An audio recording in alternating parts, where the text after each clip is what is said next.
Hi, everybody. Welcome to our review of La Coka Nostra's A Brand You Can Trust Part 2, because we already did the first 7 tracks over in Part 1. Yep. Introduced it. I highly recommend you start there if you haven't. My name is Holden Stephan Roy. I am your lady friend, Bonnie. This is the Classic Quest Podcast, the show where we break down the classic albums like La Coka Nostra is a Brand You Can Trust, track by track, giving our thoughts and opinions on every song. And you may be like, what the fuck? Why are you talking like this? I sure am. And it's because somebody was like, yo, if you're going to make a long video, make sure you sound animated. And I'm like, because I sounded real bored and tired, because I was tired. I'm still tired. If you check I'm very tired. Sorry in advance. It's not been a lot of sleep, but a lot of cool stuff cooking up. Before we get into it, Yep. Behind that suit, the very entity that is hosting this very album review for La Coka Nostra is a Brand You Can Trust, will be throwing a charity music concert like March 20th, and that came out, so I'm real happy, and we're now becoming concert promoters. And this time it's for the Children's Wish, who's affiliated with Make-A-Wish, and we try to raise money to send a kid to a theme park. It's mad dope. Mm-hmm. Anyway, that's not why you're here. You're here to hear us talk about La Coka Nostra is a Brand You Can Trust, the second half of the album. We'll get into it real shortly, and let's start talking about Cousin of Death.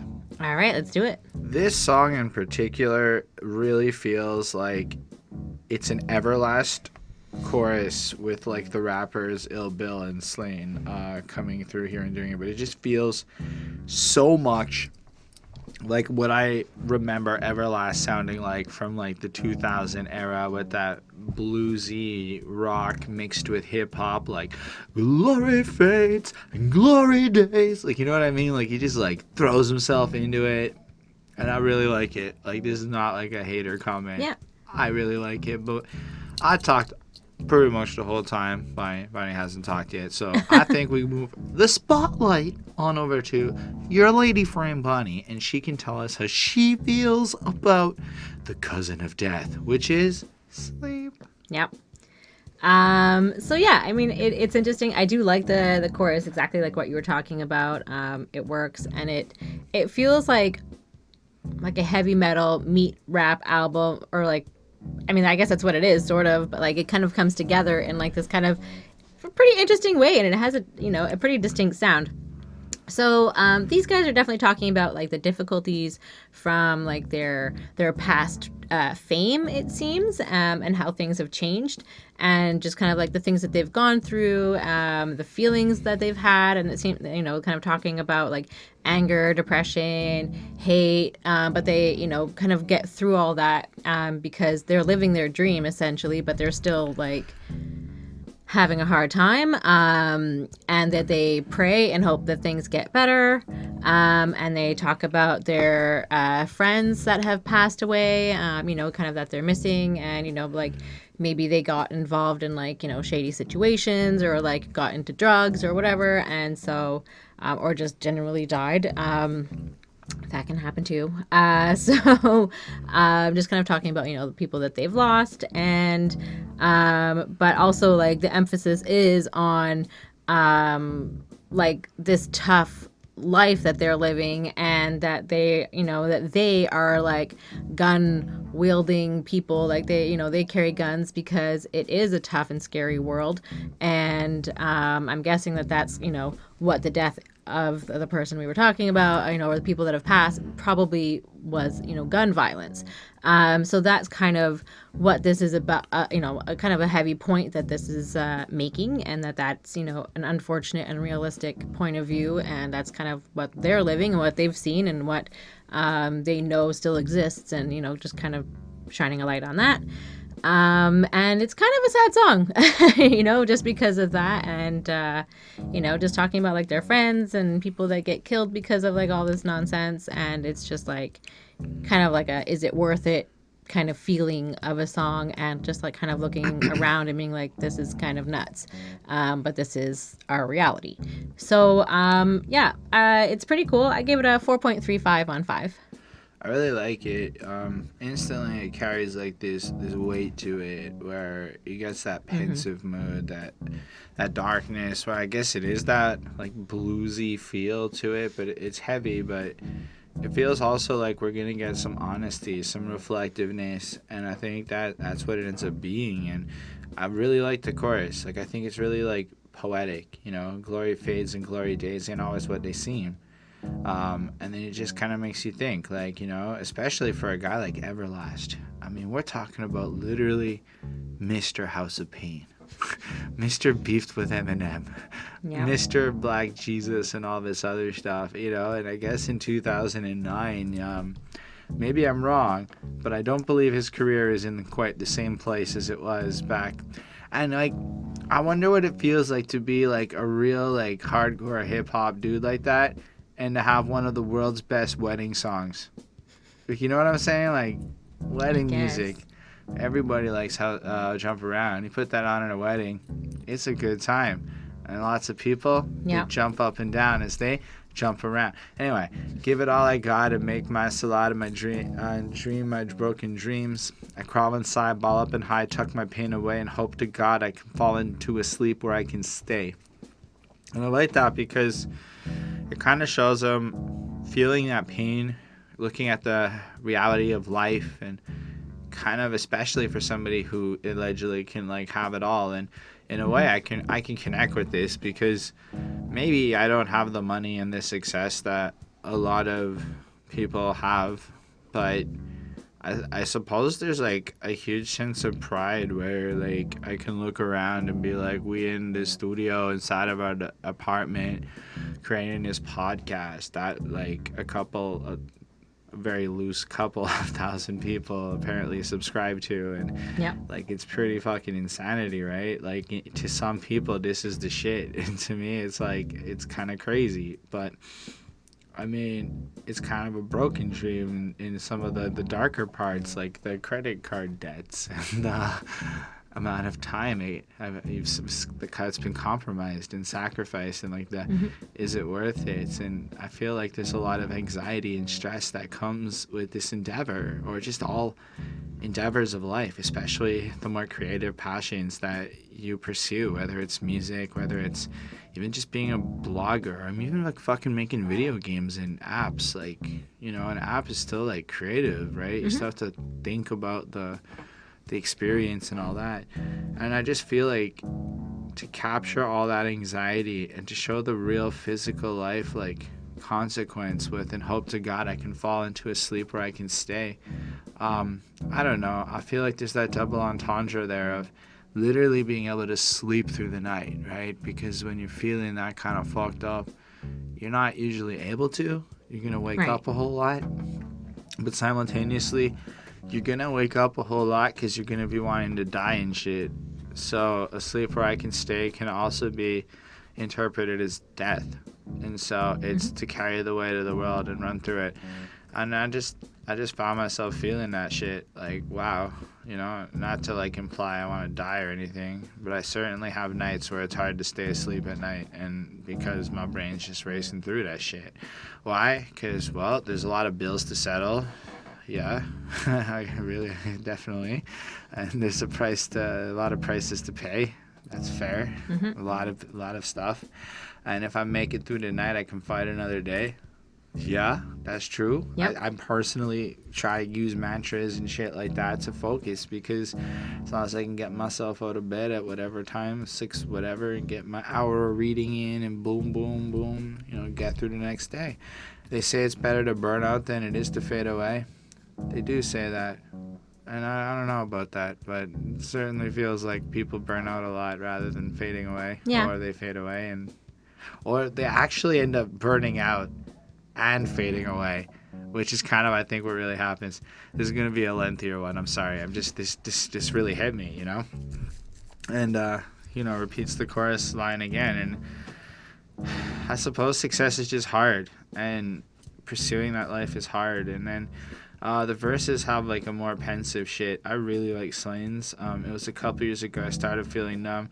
No one could understand where all my words was coming from. And, he's picturing his 9 to 5, his wife, a blonde son, getting hustling and whatnot. And it just kind of sounds like nice. Like he's got this whole picture and whatnot.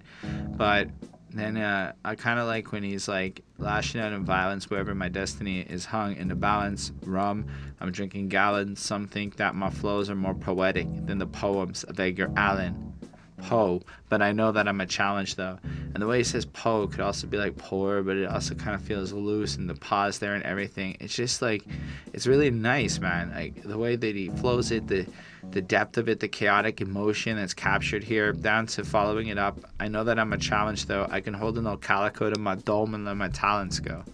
I just feel like that line just struck me, like, because I can kind of empathize with the overall sentiment that he's putting through, where you kind of have this third person perspective of life, and you're just looking at it from the outside in, and you just end up with those emotions and whatnot.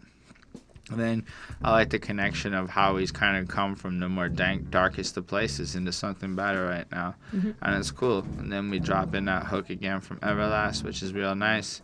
Then Ill Bill comes through on the next one, where his verse is a little bit more kind of rest in peace to the fallen homies, and considering the consequences of death and everything. When one of us dies, we don't really learn anything outside the funeral, doing bumps, burning trees, plotting revenge, crying over fallen angels. Sometimes your friends die, the most awkward strangers. And I like that because it's like people don't seem to change in the habit of it.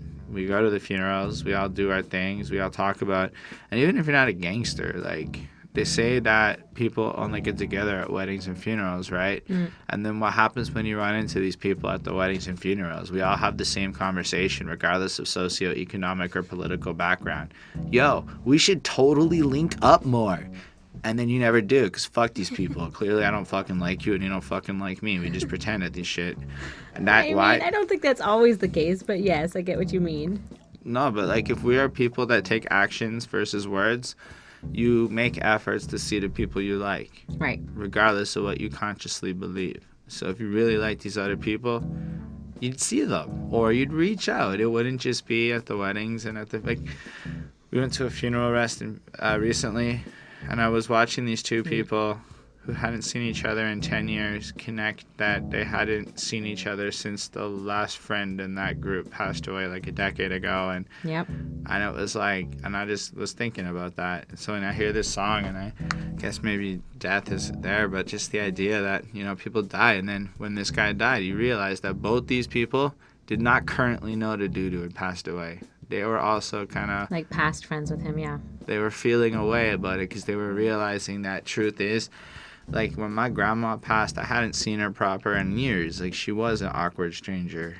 Sure, I care about her and I love her, and, like, that's what it is, but there's so few people in my life now that aren't just awkward strangers, if I'm being real with you. Like, I'm not into the platitudes of the social nuances of while we present stuff in public, but truth is, like, 20, 30 people for real I know? Like, no in a real way, tops. I'm not saying... but I mean, like, that's what they say, that, that you can, if you can count, like, your good friends on, like, one hand, like, I'm just saying count that your blessings. I know like... the people whose lives I'm following, like, in any real way. Like, let alone friends. Yeah.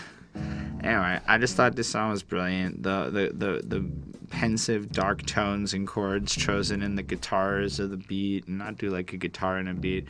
All of it really flowed together beautifully. So I gave it a 5 on 5. Oh, wow. That's great. Yeah. So choose your side.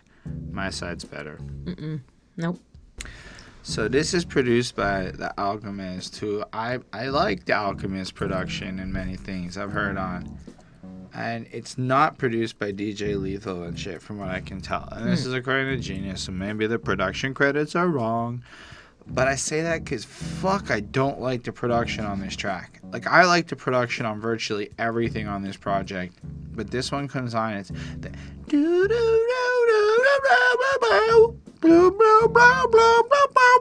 and just does it over and over. Well, I'm trying to do it bad, so it's clearly not the fucking thing for copyright and shit. Right. Plus, in my head, it sounds like that. Okay. It doesn't sound that good to me. which is sad because if we can get past the beat, which we do when we do these reviews and we focus on the words and stuff, Yep. it's really dope. It's such a good track. Like, lyrically, it's fucking fire. But I hate the beat. Like, I don't hate it per se, like, Yeah. but I don't ever really want to listen to it again. Like, if we could rip this a cappella and, like, throw another beat on it, I'd be a lot But then it more wouldn't into be the same thing. So I feel like, it's an all or nothing situation, you know? That's fair. So, like, objectively, I think the song is much better than, like, what I'm describing in terms of my preferences, because it's got, like, and it really fits the way they rap on it. Like, Bun B sounds like he was built for this track. Like, it's just one man, one mission, and one mind, with one button, one push. Yeah, and, it just feels like it's kind of flows nicely. You can almost feel the dancing to it, the waviness. Like, it's got, like, a cool thing. Like, he's an example of Western civilization's decline is a really cool line, because he's kind of representing maybe this, like, leaned out, degenerate, type in the perception of maybe the proper version of America. But I just thought it was, like, a cool lyric. He's a loner, a rebel, a samurai solo, balls to the walls and bolo for the dolo. Like, it's just fresh. It comes off with, like, all the right flyness, and I suppose if I liked the beat, I'd be really vibing to it. But I really like how Bun B rides the beat. I really like how Bun B sounds over the beat. I think the way he raps is brilliant. So I don't want anybody to think that I don't have any issues with that part. That part is excellent. The mixing is dope. Even the chorus is fucking cool. When it's a suicide, you can choose your side. When it's a, so, and it's cool. And it's a little basic, but it's cool. It's very basic.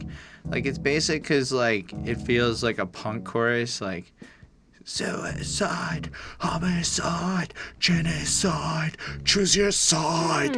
You know what I mean? Like, Okay. like, it does feel like a 1980s punk chorus in terms of the word choice, but I really, like, kind of like that. It's like the hip-hop version, like, when it's a suicide, you could choose it. So it's kind of cool like that. But it really, like, I don't know, I like that kind of blend, because they probably did grow up listening to a bunch of that hardcore shit. Like, I would be absolutely shocked if they didn't like a lot of that stuff, you know? Everlast is fun, but, like, Peter Piper picked peckers and Run Rocked Rhymes, I'm like, that's a terrible start. But it's fine, like, it's cool. Jesus Healed Leopard, Judas Dropped Dimes.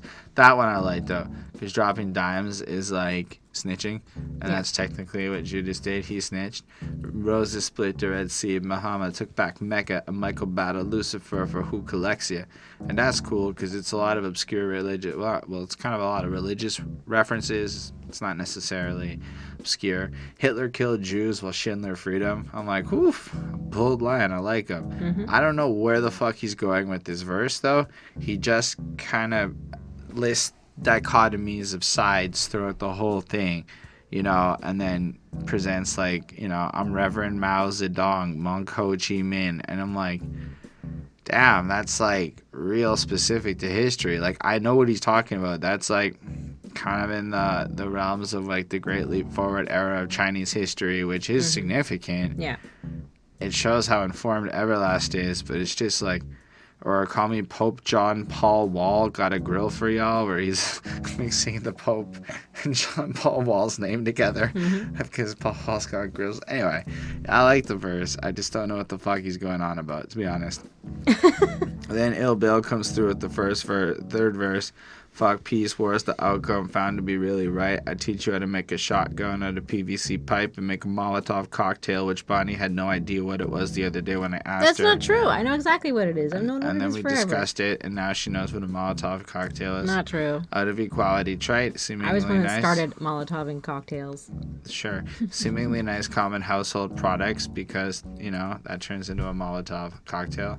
My teenage life as a boy soldier was inscribed in the blood of my... Anyway, so I really like his kind of more aggressive coming through. Like, you almost feel like Ill Bill is preparing you to go to fucking war, and how he's kind of lost and he's turned himself into this machine that's ready to go.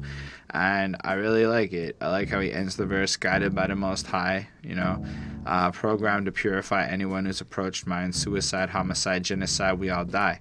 And I like that kind of bleakness to it, where it's like, at the end of the day, you pick your side in this game of life, understanding that we're all going to fight because the life is fucked up and we're all going to die. And that's just kind of how I look at life here today and now. Like, I mean, I'd say there's very clearly a few big dichotomies of life. Like, one, as an example, is team white dude versus team everyone else for control of future corporate executive positions in America.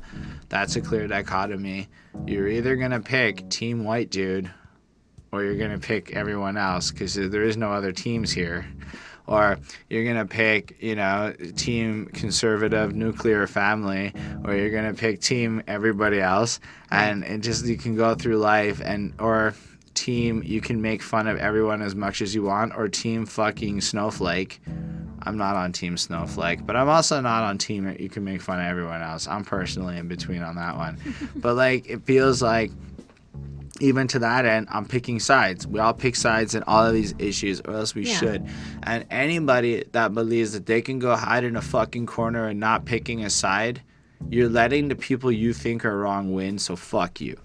How about you? How do you feel about this track? Oh, I mean, I hate the beat and all, but I give it a 4.35. Even though I dislike the beat that much, I still think the rest of the song comes through. Everlast it's about the only track I think Everlast is not a selling point on. Yeah, that's true.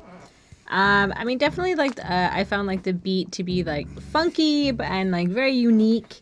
It can just, kind of irritate you a little bit, though. Like, I could imagine if you listen to it a lot, that it would get annoying.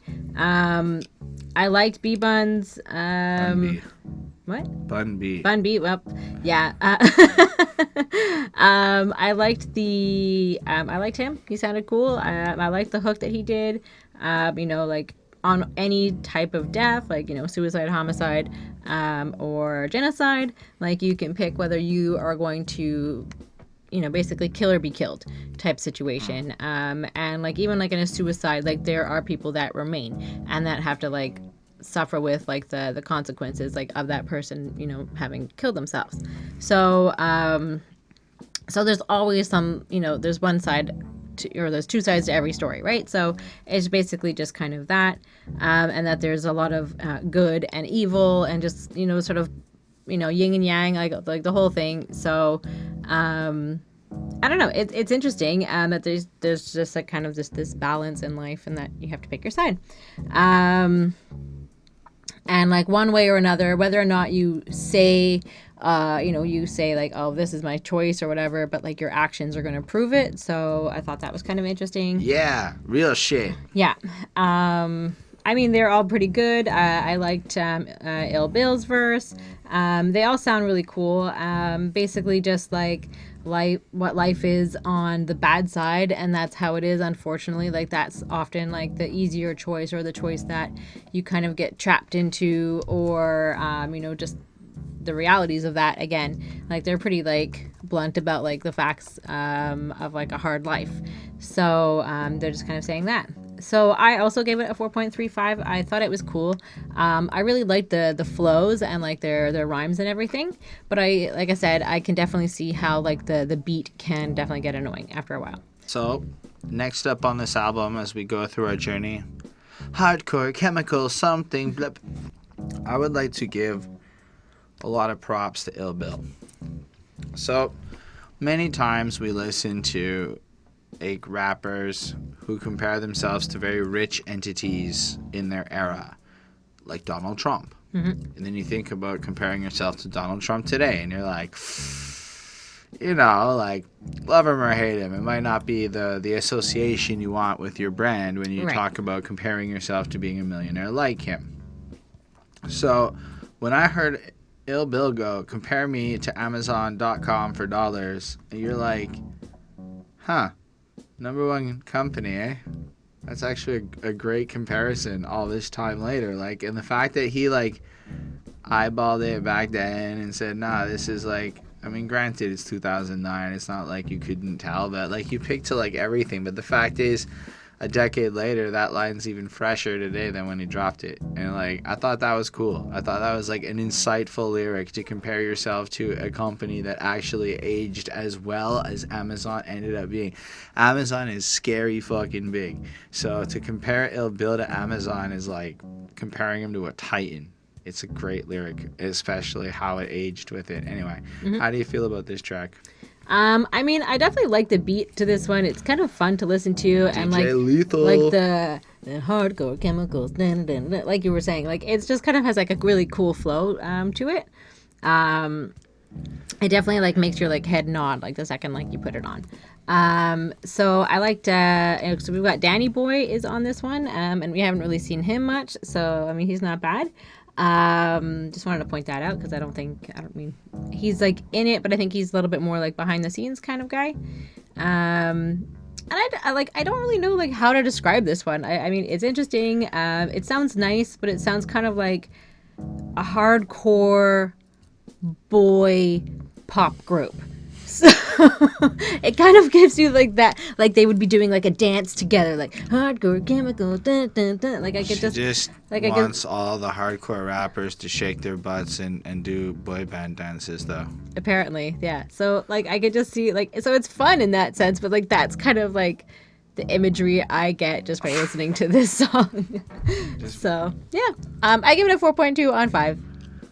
I like it. I think DJ Lethal does wonderful things with this beat, and it's instantly noticeable that he's back at it, and it's instantly more enjoyable right off the jump. And then I like just the hard-hitting nature of it. Like, it just punches a lot. Like, I picture dudes bouncing, doing that shit where, like, you really go real low with each step, and everybody's like, hardcore criminal, that. And, you know, like, you're really flowing in and almost, like, moshing without actually doing the jumping. Right. So, not so much boy banding. A little more... So we have different, like, maybe it's just, like... new metal. A little more Limp Bizkit. A little more new metal. You can say what you will. DJ Lethal's in fucking Limp Bizkit. That is new metal. True.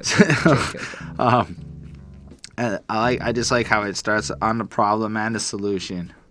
I love it. That's just like powerful. It's like recognizing a problem, but honestly, the brand that you can trust is a solution to other same problems. But at the same time, you look at him, and because he's so real with it, it depends on what side of the coin you land. Fire shit. The revolution won't be televised. It's too gruesome, too gangster, too graphic for you born again. My words inspire people like the Ten Commandments. I floss with diamond teeth, scuba dive on a private beach. Billy Idol smoke chronic with Cheech. I really like the way that flows. It feels like he's going to come on with a level of serious realism, of honest in your face bluntness that's going to work effectively. I mean, he's just going to slap in, and people aren't going to pay attention because this is underground gold, and it's going to result in him having this private life you don't know about, including weed smoking with Mr. Cheech. And then the rest of the verse just kind of like flews in. Is fucking popper. He's flossing, and he does that great Amazon.com line, and overall it's cool. So it feels like these guys are chemically fueled, hardcore rapping, fucking say anything gangster types. Yeah. Then Everlasting Danny Boy. And Danny Boy's in the group, even though he's not so maybe present in terms of a lot of verses. Come through in this next part, but they're like House of Pain compatriots, so like it just feels right here. And I like the way they do their verse. It's short, it doesn't necessarily say a whole lot. It's like Everlasting, like, yup, you gotta get everything kind of hype, shoot it up, feel it, yup, and then Danny Boy runs through. This is it, yeah, I'm back on the shit again. And then Slane goes, Danny boy, yeah, they're gonna spit again? And he's like, come on, you know me, I birthed your style. Like, fuck you. You wouldn't even be a rapper here, you little fucking pleb, if it wasn't for me rapping hard back in the day. Yep. And he can do what he wants. But I like when he just goes, still the Cadillac King, I don't fuck with foreign cars. Respect, keep it all American. Oh yeah, that's the next line. I need a blowjob and a porn star. Like their track, I'm an American. Blow job and pizza. Nobody move. No, not one punk. I fuck around and pull up my shotgun pump. And then he just blasts you. And that's what I picture happening next. And Slane does the next verse, and it's pretty good too. I don't know if there's anything like super fucking popped out of my head in terms of the lyrics Yeah. of it, but the way he raps it, the way he flows it, the way he hits at it, it's super fucking fantastic. All things considered, I think this song has a high level of interest. It's really great. Is it quite 5 on 5? No. There's a couple of little things that make it not be 5 on 5, like it not necessarily being the most cohesive track. It's just kind of a little all over. Plus, but it's like 4.75 good. It's pretty fucking close. It's like all really right. enjoyable. Like this album is actually a really, really incredible piece and collection of songs if you're into underground, lyrics driven, hard fucking hip hop. Another example of that as we move along the album is what we get when we check out The Soldier's Story. Let's do it. Bonnie, how do you feel about Soldier's Story featuring the wonderful sick Jacken of Psycho Realm in English this time? It's all right. So, so this one has like a pretty unique intro. I like that. And like Ill Bill is basically telling a story, or starts off telling a story about violence and like drug selling, and kind of goes through like each of them and like their soldiers with like their war stories from the time when they were like fighting their war, and like in brackets like on the streets, so like they're just kind of like talking about the fact that they had this wild life and it was dangerous and stuff like that, and like they know the streets just as much as anybody else, and that's it, I guess. And I assume that they've kind of gotten out of that game, that they're just kind of only doing like their music stuff. I don't think that. Yeah, I mean at this they may point, still. I'm sure they still carry guns because they probably just have to like protect themselves just because of who they are. I would even argue to that end it would be like maybe they carry guns, but like why on earth? Like for security, like. But if you're like Everlast and you're carrying a gun and you get caught with a gun, it's a bad news bears. You just hire a guy or you have a couple. I guess, yeah. I mean, I guess if you're rich enough or whatever. But it's not even necessarily private security. It's just give the gun to the dude in your entourage. Like, don't carry it. Well, you know what I mean. Like, there's a gun on the tour bus or something. Like that kind of idea. I feel like there's more likely to be a lot of cocaine on the tour bus. Maybe not in 2020. I feel like they go hand in hand. If you've got a lot of cocaine, you probably have a gun. Okay. I don't Sure. know. It's my assumption. Anyways, it has a cool beat. It's not a bad song. I liked it. I give it a 4.2 on 5. I mean, I think overall the chorus is one of the more standout parts, like the "We all gonna die, telling soldier stories." And I think Everlast hooks are like a big part of the album. So like, Yeah, for sure. I know Chris and I had talked about their 2016 project, and one of the things that was missing to make that album as powerful was Everlast on these hooks. Because their guest hooks and everything, it just wasn't the same. Plus, it was all 2-verse tracks. Every song on that album was 2-verse. So having really? that, like, extra little bit of people involved, really, I think spices the shit up, making a brand you can trust truly stellar. But, like, Ill Bill comes through, and it's fine. The beginning parts is cool. Like, I like when he goes, y'all fucking idiots could learn a lot about business. I'm buying Benzes. Sorry, y'all buying Benzes. I'm putting down payments on buildings. The king of kidnapping some big ransoms. Bill homie, I break atoms and spit anthems. And that's cool because he's kind of putting down that knowledge of saying, like, the real value of your money is not going to come from buying these shitty-ass cars and depreciating hunks of metal or watches and things like that. It's going to come from buying, like, buildings. Like, if you have cash flow and the coronavirus tanks the stock market, it's basically like a sale on stocks and shit. So, like, depending on your wisdom with your cash flow, you can end up having a lot of value acquisition. And then I like how he's like the king of all kidnappings and big ransoms. Like, he even picks like fucking crimes that people pay crazy fucking amounts of money for. It's not even petty shit. Or break atoms and spit anthems. Not only does that shit rhyme, but it kind of implies that he's both got the talent for the rhymes, but the ability to shoot Glocks at you and just destroy you. I also like later on in the verse with the PE number 1, my desert eagle weighs a ton. You know, I just like the way he puts that. I know it's also in the chorus, but it's cool because like you can just picture them instead of having their Uzis or whatever. I think it's my Uzi weighs a ton. They bring it to Desert Eagle, something they're more familiar with. It kind of gives it a sense of closeness to them, and I like that they're shouting out Public Enemy and the more anthemic feel of what all that is. Sick Jacken's cool too. I like the fact that he's spitting in English and I can understand him, but he's got some cool shit, man. My name embedded in the game like a microchip is a cool line because technically they would embed microchips under the skin, but the way Sick Jacken is just kind of there and like put through, you know.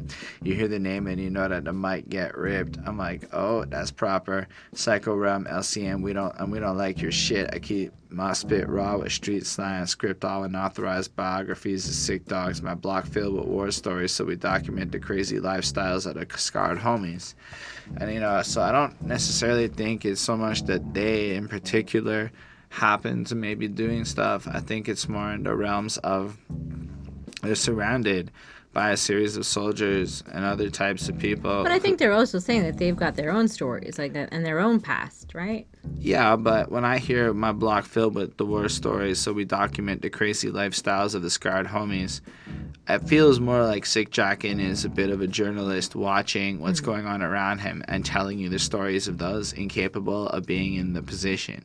However, I'm not saying that Sick Jacken or any of the others don't necessarily have their own past. Yeah. I'm saying I don't think they're being bait like that. I'm saying they're more speaking of the environments and the circumstance and creating almost generalizations out of their experiences rather than snitching themselves out, you know? True. I just like it, you know, we psycho Mexicans, that's how we roll in cliques only, and got an arsenal to go against your sick army. The casualties of war from faculties that fall, the folklore turns real in street assault.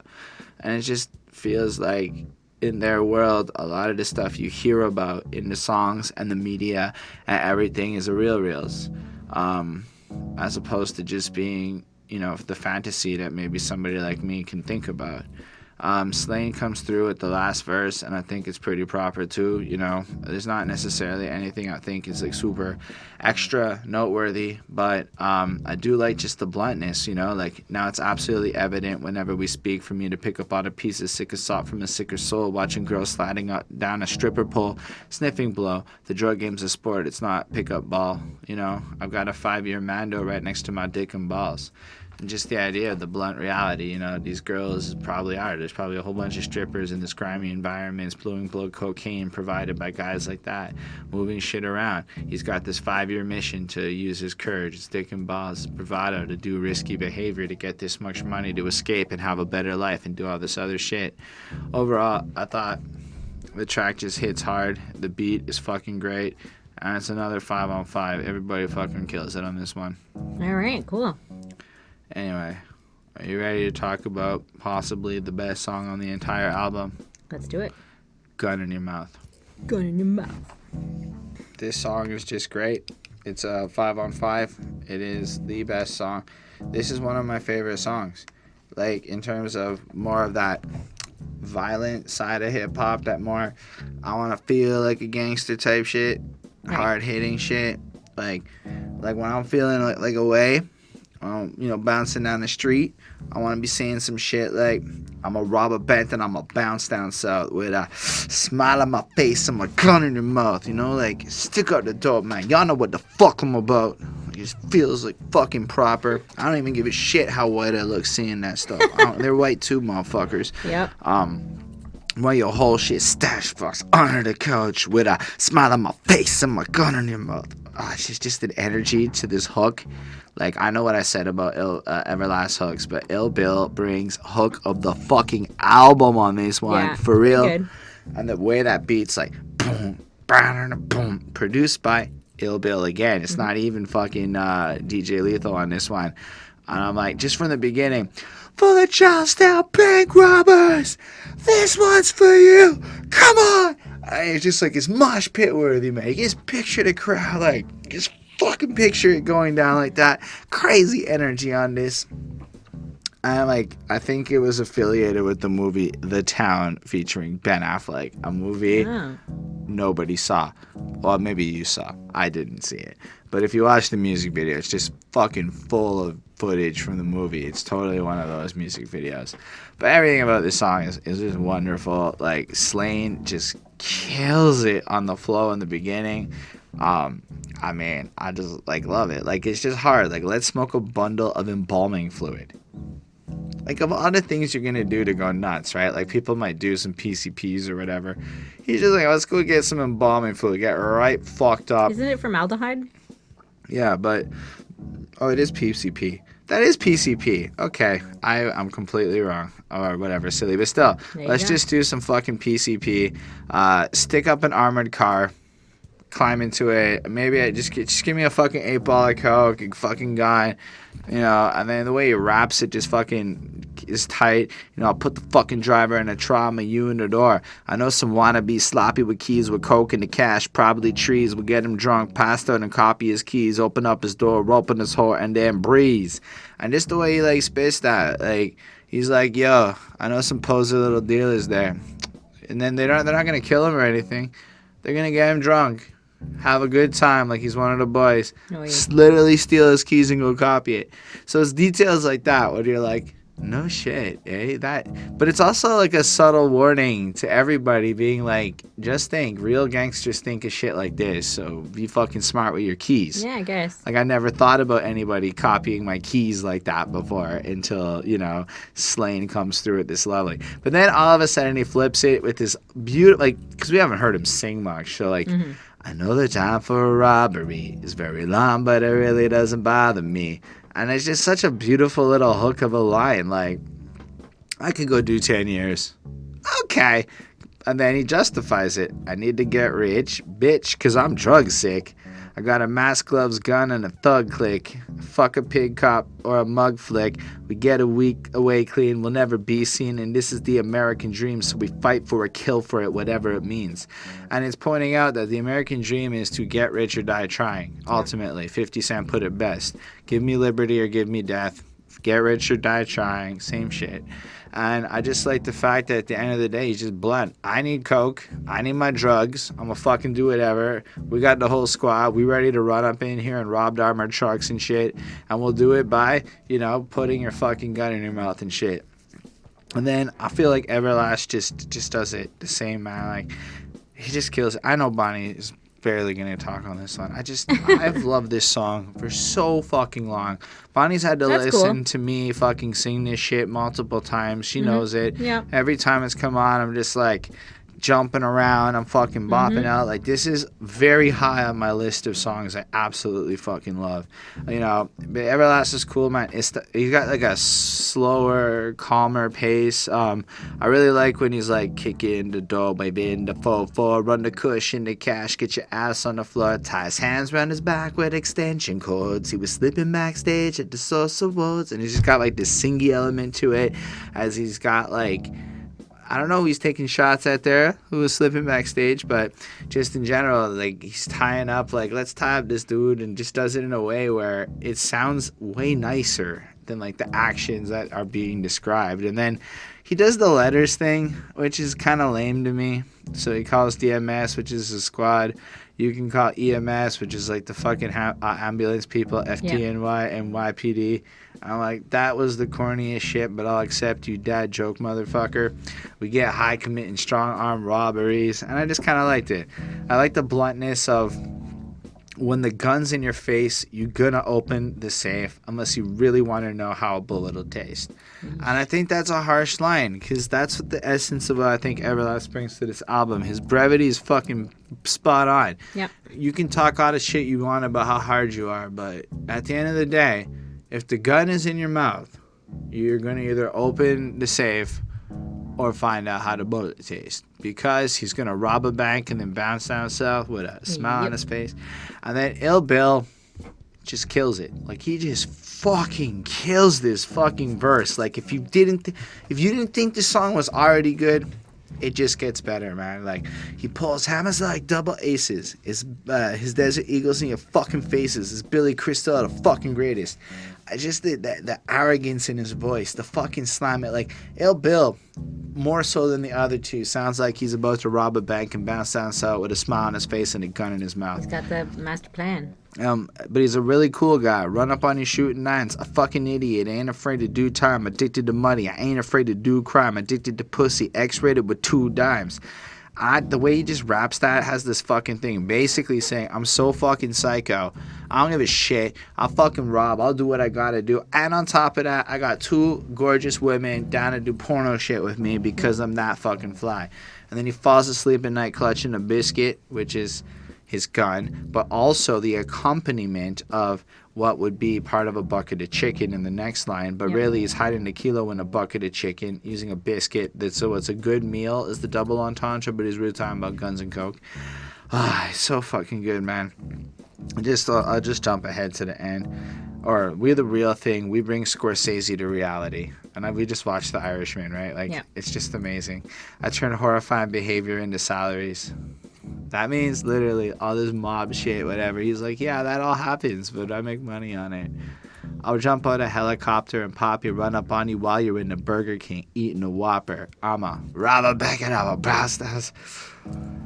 This song is wonderful. It's just savage. It's just harsh. It's just so banging. It's just, this is not...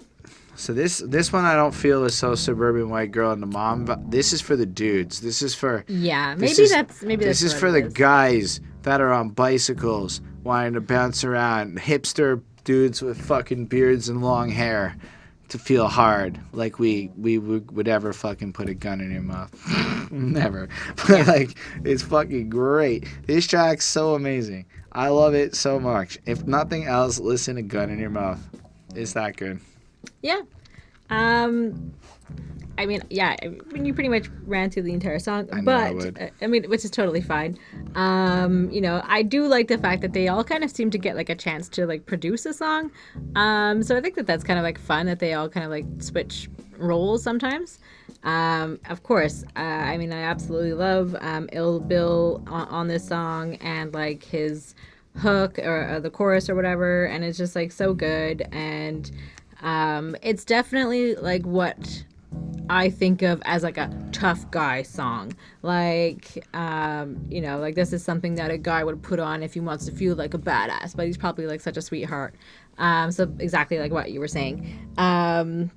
It's for like the hipsters and whatever who just kind of need that like testosterone song. Yeah, man. Now let me go get my nails all primed up while I read books. Yeah, there you go. So, it's not a bad song. It has a good beat. It's fun. I can see who and why people like it. So I give it a 4.35 on 5. All right. Now that we've talked about the greatest song on the album, the unfortunate truth is for me, it does get good. It just doesn't ever get this good again, even with Immortal Technique on Nuclear Medicinemen. Yeah. All right, Bonnie, how do you feel about this one? Well, I don't know. I feel interesting about this one. I'm not really sure at first, what they're mad about. They're mad on this one, but they've definitely got passion and they are going for it. But, I'm just kind of what exactly are they upset about on this one? And the government still controls the way we can speak. Right? It's and just the system. It's just I think all of the top stuff, right? It's everything, because obviously they're anti, the Bush family, any of that, and they're sort of conspiracy theories, and they believe that 9/11 was created. And look at the chorus though. It's a spectacular terrorist event. Nuclear medicine men smacking God with the 6-finger devil's hand. Blood money is the only money there really is, whether you bang on the block or boardroom for billions. So I think they're pointing out here that there's a lot of corporate corruption and evil shit. Just the struggle for money and issues with the government. It just feels like there's a lot of things happening. But it's like the enemy. Right. The man. We could just call it the man, I guess. The billionaires, the government systems, the military-industrial complex, the vilification of the hood, all the bullshit, the police brutality, all of it. Right. That's what they're mad at. Okay. It's fair. I get it, but and then you think it just doesn't feel pinned down to nuclear one. medicine men, right? It feels like these are the people with the nuclear bombs that are kind of holding it over the world who can save us all with their fucking bombs. Mm-hmm. So yeah. those people. Right. It's pretty it's pretty clear to me. All right. I mean, it just feels like there's a lot going on in There's this a one, lot- at least to me. There are a lot of people they're mad at. I'll give you that. Okay.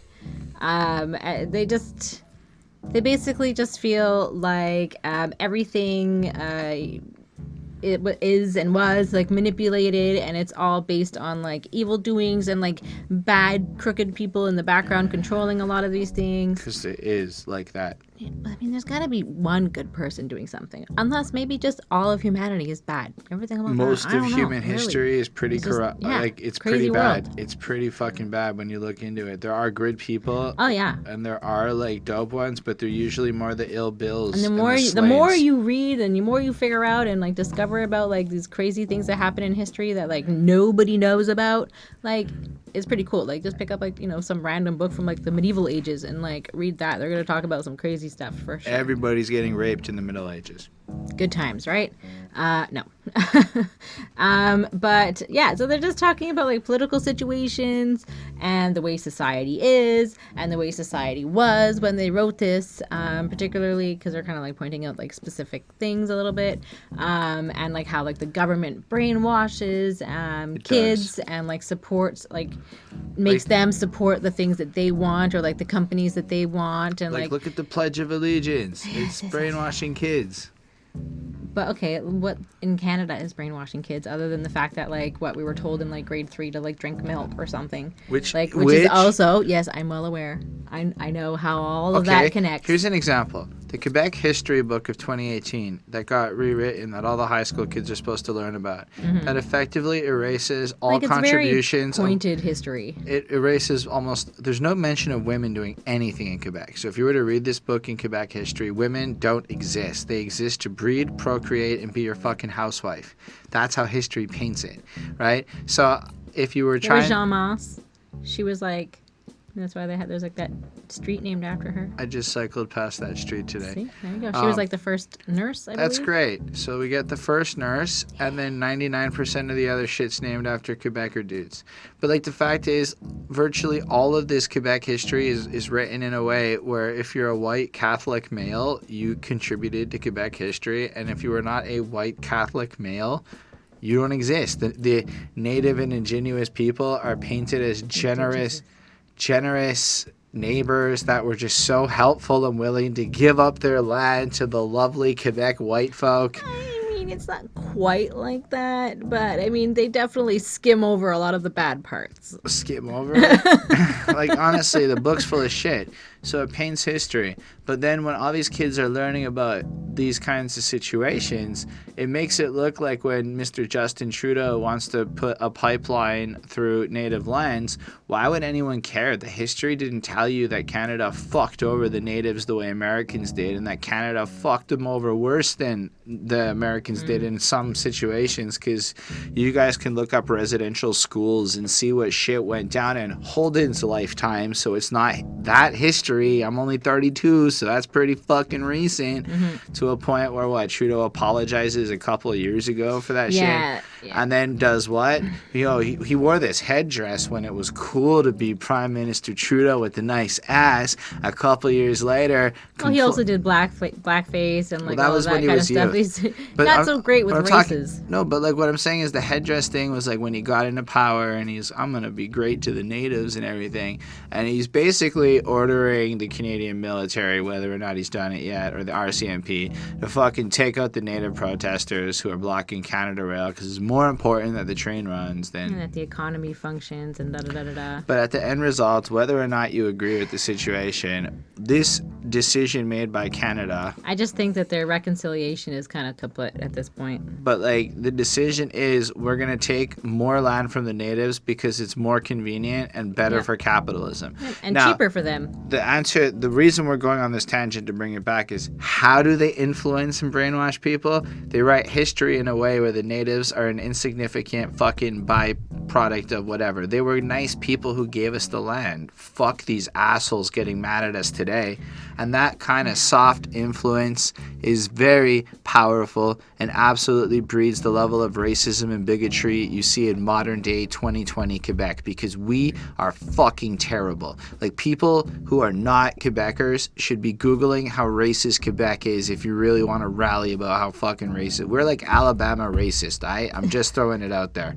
That's how bad Quebec is in certain parts. Not all of Quebec. I feel like Alabama has just been insulted. I'm sorry to Alabama people. It's just the reputation is what it is. I'm sorry. I didn't mean to offend any of the fine folk of Alabama who are not racist. But I was dealing with an Alabama beatmaker who literally lives near Ku Klux Klan members. Like, they're really there. And I was like, holy shit, right? Like, as a Montreal guy, it's kind of weird to hear that this guy, he's not, like, the guy's not a racist. The guy and I talked, he's pretty cool. He doesn't like the Klan either. But the fact that the Klan is there is kind of whack to me. However, I think it's the just fact like that the we reality have, of like that, living But, like, in those types of places. I also know that Quebec has white nationalists, also basically effectively versions of the Klan here, hiding in plain sight, using pseudonyms and troll names.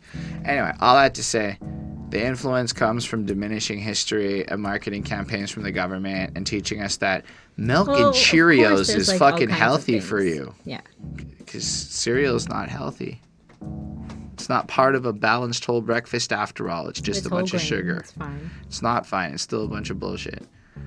Anyhow.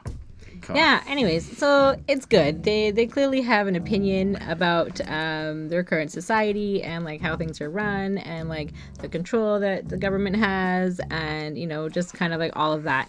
So it's not bad, and I like that they're trying to like warn people about like what they see and hear themselves, and basically saying like you need to decide like like for yourselves what they want to believe and like how they want to see the world, and like they're just kind of like educate yourself and make your own decisions, but like this is all happening and like this is kind of what's going on and like you should be angry too.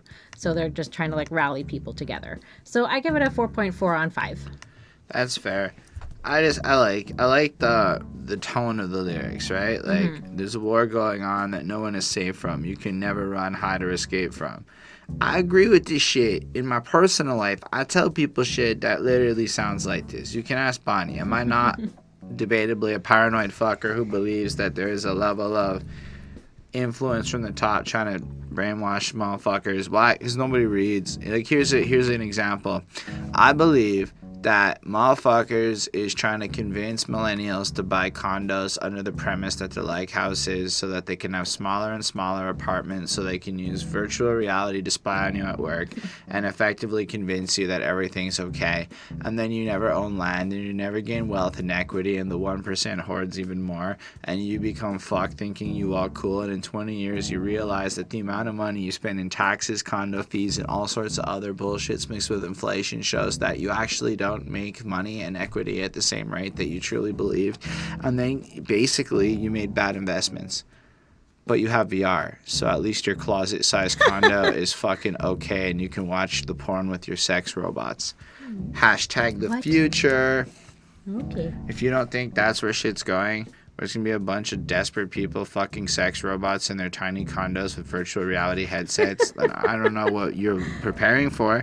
You know what? Fun. You have real life sex. You don't have to worry about the sex robot future because you have it, folks. That's what's up. Real life I got sex. you. I got you. Thanks. Anyway, so I kind of like it. The nature of the beast with papers laced with deceit. I watched the wolves lead the wolves leash in a nation of sheep. What the fuck you think they want? Is it hatred or peace? Who designed the bombs or terrorists that made the disease?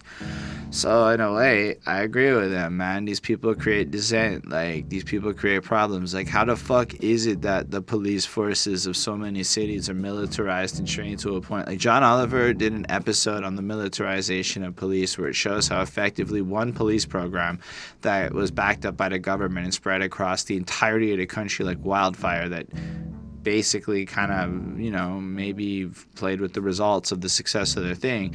But one program taught people to go after fucking minorities the way that they do in a militarized way. Like, Anyway, when you look into the nitty gritty of it, it's fucking whack. It's so systemic. It's just like weird protocols that are not designed for the betterment of people. Anyway, I just like the power of it.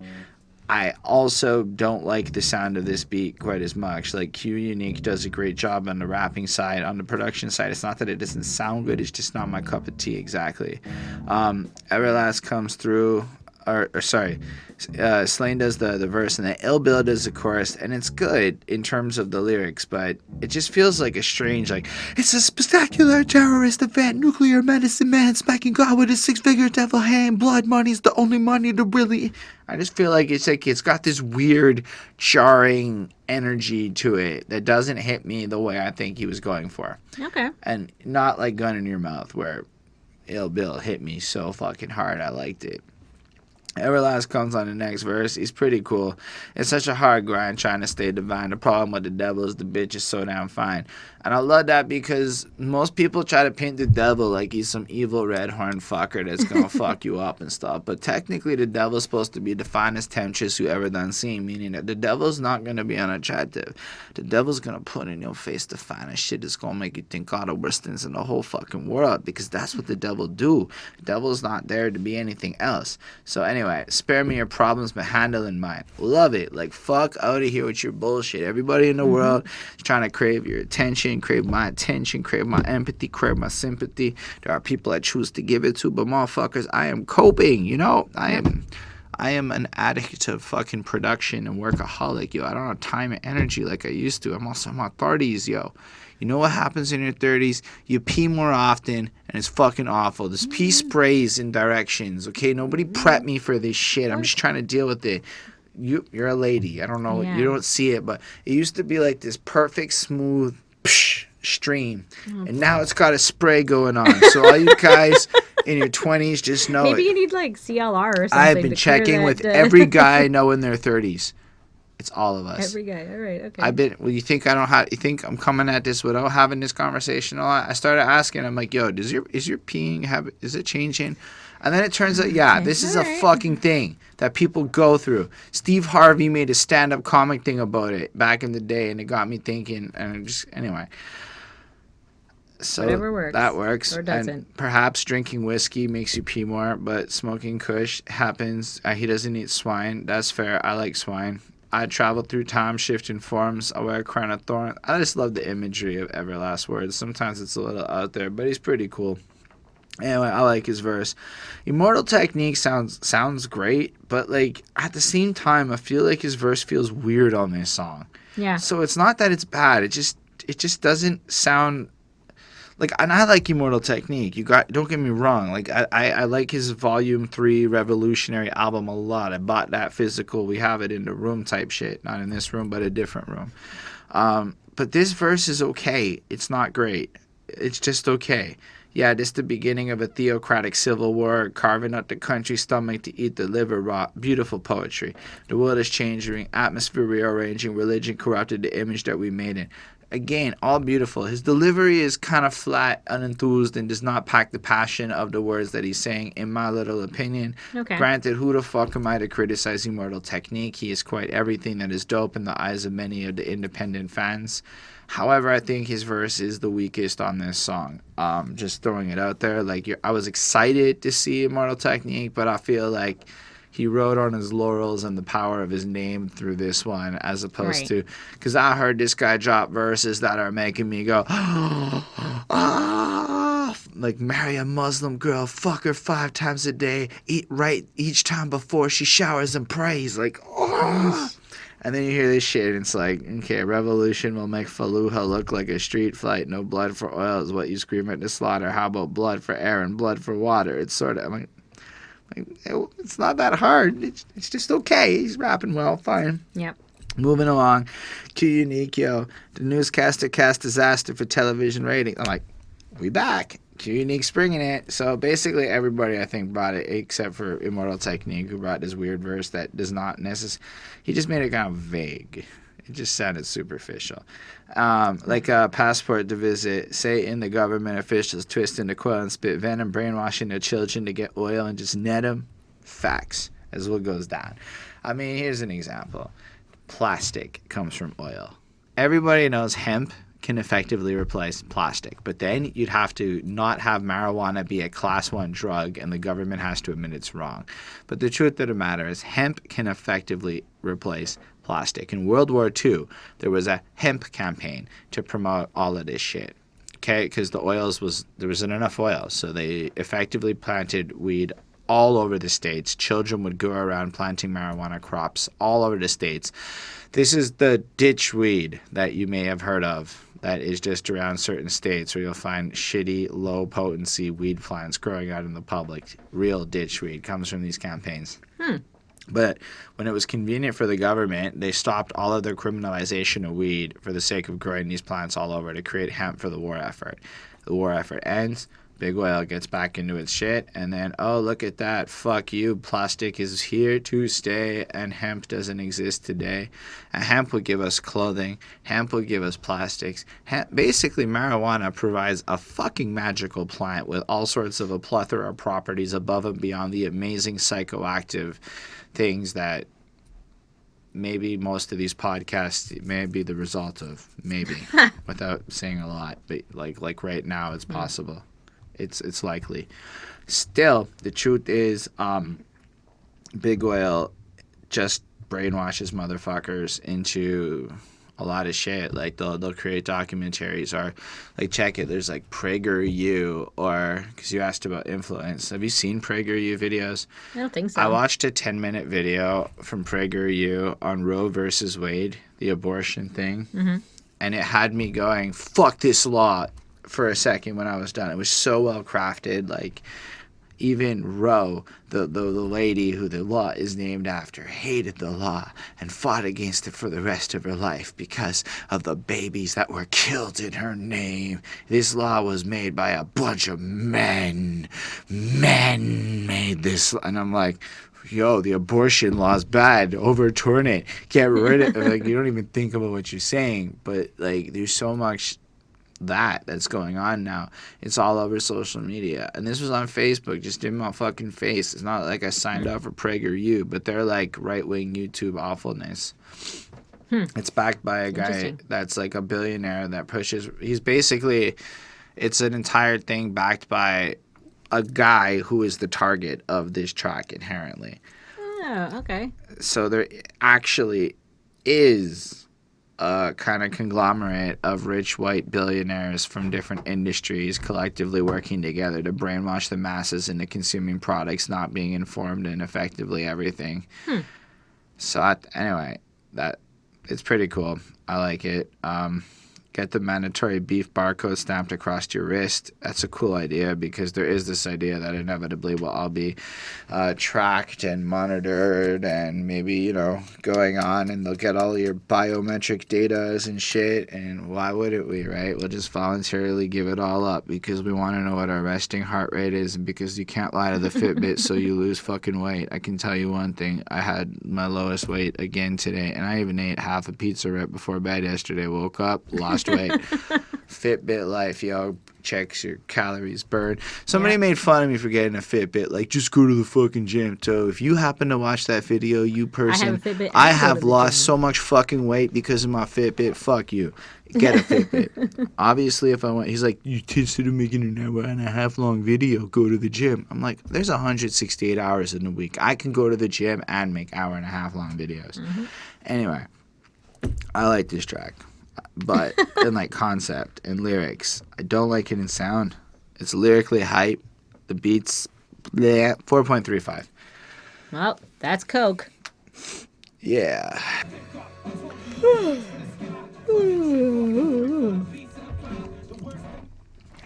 This is a fun track. It's got a hard-hitting beat. DJ Lethal's back. Danny Boy's back. Because he does his one little part in like the middle. He says dandruff. That's fair. I like this track because it starts off, it's like, that's Coke! And then it's just, everybody drops four bars and then passes the mic a little bit. So it feels very Cypher-esque. It feels very, like, a bunch of guys hanging out together doing Coke. And, like, but it's also, like, hard shit. Like, Everlast starts it off like, I've been rhyming since my daddy's dick first got wet. I mean, if you think about it, his dick may have gotten wet far before the inception point of Everlast, so he was basically ethereal rhyming from the time his dad first got a blowjob before his pussy, or maybe he got pussy first. I don't know. I just assumed the blowjob came first. Anyway, he inevitably gets his mother pregnant, and then Everlast kicked a hole in the womb of my mother. Then I jet back to the scene of the crime. A true mastermind, I'll never do time, because he fucking bust out the vagina proper. Then Slane comes through. Nah, but I do watch my watch to the second hand stops. Like, he just kind of ignored everything that Everlast just said in the way that you just kind of ignored everything I just said. To the bars close down and the records get dropped. Piss drunk in the parking lot speaking dumb. Gun all sticky from the Puerto Rican rum. That sounds more realistic. Smashed up at the end of the night. Ill Bill, I keep it real like the 80s when we flooded the block, stick up kids. And then it just kind of rolls like that for a while. And it's basically fucking fun. And I really enjoy it. I really like the way they flow off of each other. I like the hook, the way it just kind of repeats all in together now. Das Coke! And it just feels anthemic. It feels cool. I like when Ill Bill says, "Das Coke and freezer bags hit it in the Ferrari, more rod than Big Daddy Kane spitting with Marley, more white than 3 bitches sniffing with Charlie. That's Coke like Boston George New Year's party," and it just fucking is cool the way that like he, references these different cultural things, and I appreciate when rappers show and floss their understanding of historical references and shit. Overall, it's really just a dope track. I really like how they essentially just focus on cocaine. The music video is boring. They're just kind of standing there bopping their heads. But overall, it's another great track on this album. Super enjoyable. I give it a 4.5. Nice. Yeah, I definitely like the sound of this one. It's pretty cool. The flows are nice. Definitely lots of coke.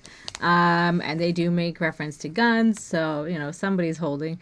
And just saying. So they all have like these like short verses, and it just kind of goes like back and forth and just like keeps going. And it's nice. I like that. Just lots of lines about coke. And personally, I like the ending the best. So it's like the verse 11 and the outro. And so verse 11 was Slain. I'm Rana Sushi, Belushi's spirit probably is with me. I'm Rick James, bitch, ask Bobby or Whitney. In the hood where the maniacs will rob you to get me. Getting blow by Paris, Nicole, Lindsay, and Brittany. You shitting me? And then all together, all in together now. That's coke. And so it's like all of them, and that just keeps repeating over and over. So it's fun. And if you like coke, you might enjoy this song. So that's all right. You can enjoy it if you don't like coke. Yeah. And like, there's not that many coke songs these days that are so blatant and everything about that. So, the 70s are back. So 4.35 on 5. Well, what you can also say is that ain't dandruff, homeboy. Hell nah, that ain't. Okay. Anyway. Well, all I have to say fuck Tony Montana. Exactly. We kill kids. If he did, he'd still be alive. Nah, for real, it's a really great point. So I never understood everyone's obsession with Tony Montana. I understand a rags to riches story, but Ill Bill actually makes an excellent point here. Fuck Tony Montana. We kill kids, because one of the main plot points is that Tony Montana refused to kill a kid. Noble. But it's a stupid, arbitrary, fucked up line. He's a murderer. He's a coke dealer. He's all sorts of shit. If you're gonna go in, you go in. You live the fucking life. If you're going to hell, go to hell. Like, there's no morality. Like, Pablo Escobar blew up planes, killed children, all of that shit. He went in. So, if he did, and I'm not saying Pablo Escobar stayed alive, I'm saying Pablo Escobar is at least a more interesting person to compare yourself to than Tony Montana. So, if he did, he'd still be alive, and that's the truth. He got shot down because his mob boss took him out because he refused to kill kids. Because what good are you? What good is a gangster with ethics? Like, it doesn't work. Right. Al Pacino fucked up twice. I'm a vet, but Benny Blanco ain't taking my life. So then he points out how, again, in the movie Carlito's Way, Al Pacino has the opportunity to take out the character Benny Blanco earlier in the film, but shows compassion, fucking up, not taking him out, who ultimately returns and at the end of the movie kills him.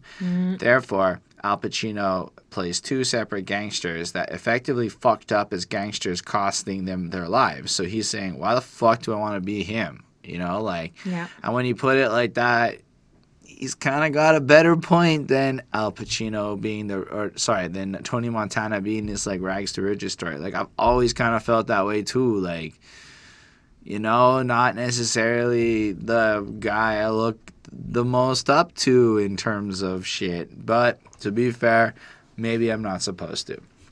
However, I'm going to end up on the beach with my seed and my wife. And I like that. I want to end up on the beach nutting on my wife too. Breeding, making babies in paradise. One last hustle, last hurrah, move that last bundle. I caught bodies out here, homie. Y'all can't fumble. Most of my felonies are legendary. That's why I put most of my enemies in cemeteries. So you just get the sense that he's legit. He's a fucking proper guy. He's done the shits. He's got real stories, whatever. And it just flows through. And you just know that this is going to be one of those tracks that's just fucking hard. Everlast comes through. Fuck a motherless child from a penniless home. I'm a heartless lion with an iron jawbone. I'm no Al Capone or Corleone, but I've been known to put a hit out on the microphone. And I like that because he's coming through, and again, not comparing himself to these, I guess, not like these different gangster types of history, because I was like, Al Capone's a real gangster. He's not fake. I was going to say fake for a second. But I like how he's like, I'm not that. And like, but fuck all you, like, I like this. I just like the sound of motherless child from a penniless home, you know? Like, it's got like it's like extra harsh, you know? It's like unfortunate. Yeah. And I like the fact that he's just coming through, like, and showing that while he may not be these guys, he'll still fuck you up on the mic. Don't even come through him. Yep. And honestly, if you listen to the Everlast versus Eminem beefs, I know all the stands on the internet will talk about how Eminem murked Everlast, but I'm going to say conceptually, as in, like, content-wise, Everlast fucks up Eminem. Eminem beats him in style and delivery. But content-wise, Everlast fucked up Eminem a lot on that beef. That's all I'm trying to say. Fuck your time zone. Fuck your error code. I'll detonate my payload and watch it explode. It's a gangster boogie. It's a soldier's hustle. Little bank take big bank if it got muscle. And just kind of shows their game, their mentality, this harsh shit. They're willing to actually come through and do the grimy to win. Anyway, sick Jacken's back, and he just fucking kills it, you know.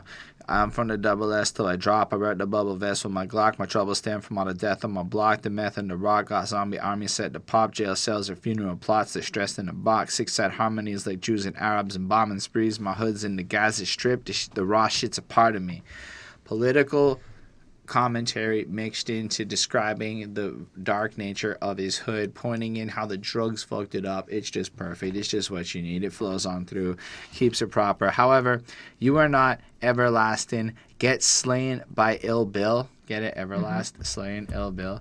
One lethal dose, because DJ Lethal, of pain, House of Pain, and get left on the hill, Cypress Hill, because guess who's next? Be fucking real. And Be Real comes through, and it's fucking good.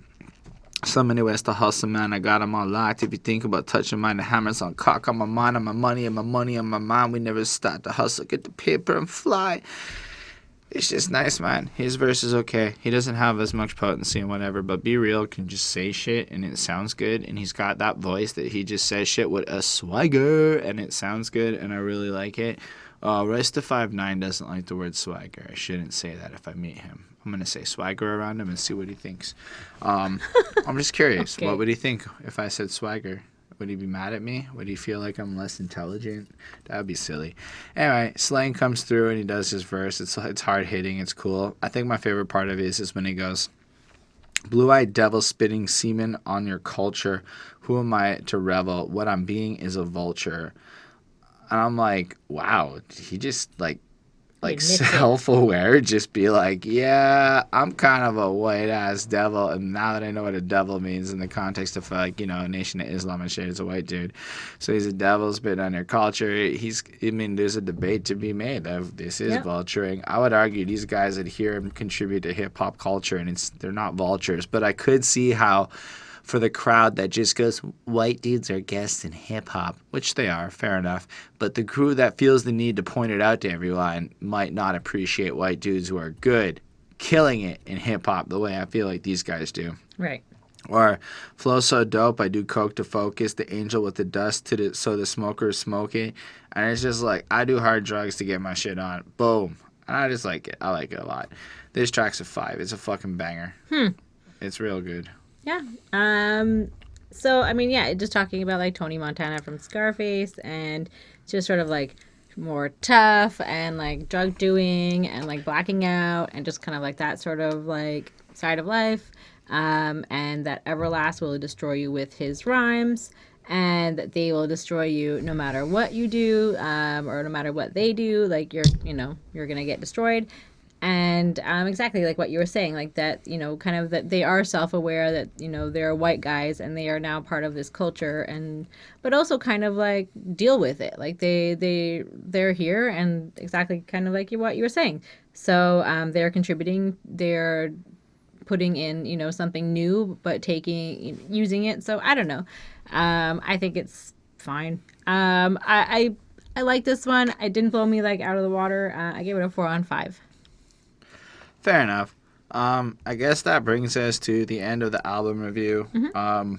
This is definitely up there in terms of album gradings I've given. Possibly in the top 10 highest grades I've given on this channel, as this album clocks in with a 4.73. Because, honestly, the production, for the most part, except for some of the more guesty features, is stellar. Yep. Unforgettable. Bangs in hard. Everybody's rapping is tight. All the rhymes is dope. It has this gritty, fuck you up. It's going to sound weird to y'all, but recently I listened to 6ix9ine a bit just to see what the fuck it was. But the way he taps into that I want to fight energy, the way 3 6 Mafia taps into that I want to fight energy, shit that I could picture myself when I want to jump around at 2 in the morning feeling aggressive and testosterone fueled because the woman's not around and you want a mate and you're by yourself, so you got to rage. And sometimes solo time isn't enough, so you want to mash the fuck out.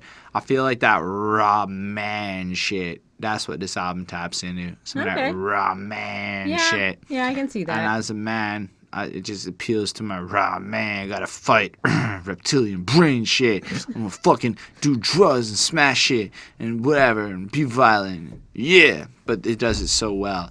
And it's like a soundtrack for that shit in a way that other people can't. But yeah, I can see that. It has the consistency of underground. Like as far as that underground lyricism, where you really want that tightness, good rhyming, punchy shit, like it kind of like taps into the same fuck you up feelings that Run the Jewels does. But whereas Run the Jewels has this smooth poppiness to it, this has more of a... like that sword with the jagged edges where it goes in smooth and tears your shit as it comes out? That's a brand you can trust. It's fucking great. Okay. Yeah, I mean, I gave this a 4.29 on 5, so an 85.5% or 85.8%. So I definitely see like who this is targeted for. I do agree with you that this is definitely like a man's like album. Not that it's like I'm trying to be like sexist in any way, but it definitely, it feels like, it's a bunch of men kind of shouting and just kind of, doing that kind of stuff. So, not that anybody's doing that, but anyways, it sounds great. Their production is fantastic. Their rhymes are great. The flows are good. There's nothing bad on this album. So yeah, I mean, maybe check it out. You should check it out. I just said it's in the top 10 grades I give it. It's amazing. Anyway, thank y'all for being here with us. It has been a tired and caffeinated journey through this project with you today. So if you did enjoy it, or you do happen to want to share your experiences, do you believe that La Coka Nostra is a brand you can trust? Do you feel the same way? When did you first discover them? Do you feel like pounding your chest and mashing shit up when you listen to this project? Do you want to rob a bank and bounce down south with a smile on your face and a gun in your mouth? Is that how you feel right now? Let us know in the comments. Hit that subscribe button for more stuff. hit the like button for liking and telling YouTube we're cool, because we really need some fucking views and shit. So share this with your friends. Help us grow. We really need it. We're not, we could do a lot better. That's all I'm saying. And if you tell the algorithm we're cool, it shows it to more people and all of that good stuff. Before we go, special thanks to the patrons: Ismail Gadamsi, Chris Prada, Jonathan Barnes, Linda Williams, and Scribble. I know, last names, that's just what it is.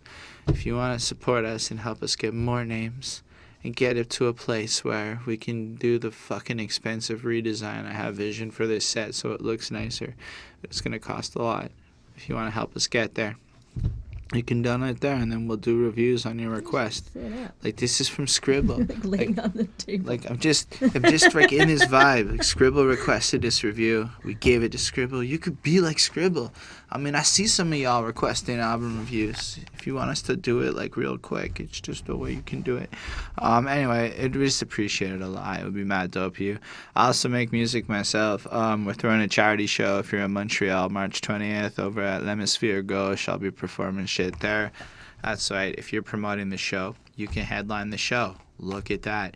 But I actually got the album cover for my new project I've been working on here. Talked to my engineer, so you can expect to see maybe 2 new albums come out this year for me as I put into work. Heard some new beats I'm gonna get soon. Oof, we got some exciting. We got some different sounds, different explorations. You can check out what's out now, featuring just Holden, Stephan, Roy. Links down below, all that good shit.